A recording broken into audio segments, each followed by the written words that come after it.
And we know that some of your story has been told, but through your book, we love that we get to get a more intimate glimpse of your childhood and experiences that have made you into the man that you are today. So, our first question for you, if you're ready, I'm ready. what inspired you to write this book? Everybody has a story to tell. And it's just sad that some stories, although cautionary tales, die with those who have had the tales to tell. And I'm blessed to still see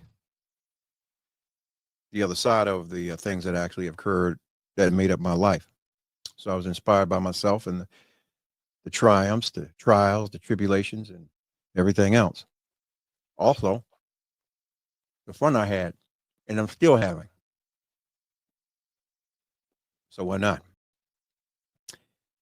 And to watch her sit at her nightstand and grab her two-shot Derringer and put it in her waist before she put her hair hat on, as she called it,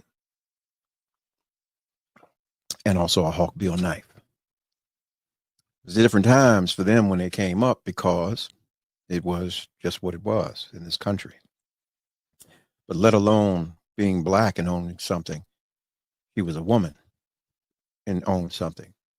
To me, she was the quintessential benchmark of strong black woman. But she was very nurturing and caring, and she loved. She loved on all of us. She was about her business and always kept something. Um, that's the lineage. I mean, my whole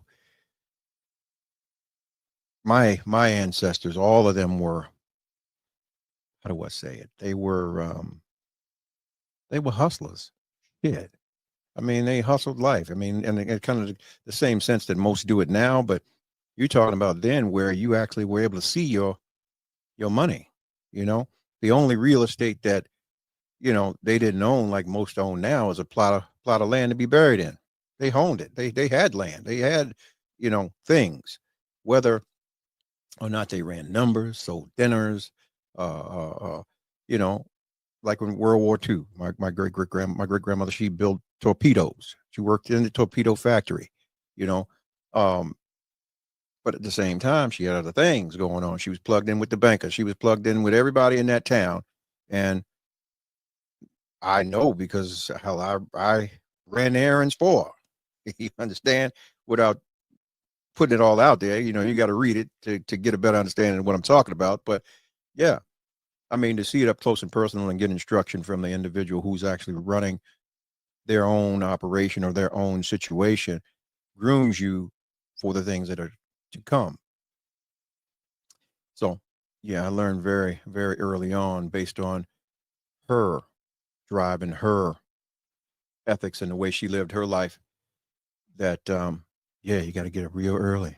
You got to grab the most important thing to prepare for your day or your life, as you're moving about. So, as a woman in her day and time, protection was her first thing she grabbed, her go to, besides her Bible.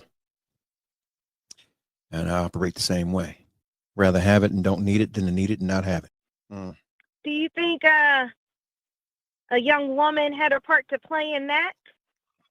Sure, she did at that time, but she didn't know it. She was young. Someone was actually trying to make something more of what it was, and it wasn't with them. So, the outcome was what it is. And as I stated in the book, my brother from another mother, pulled up and gave me the insight of what was going to potentially be coming down the pipe for me. And he stood with me that night.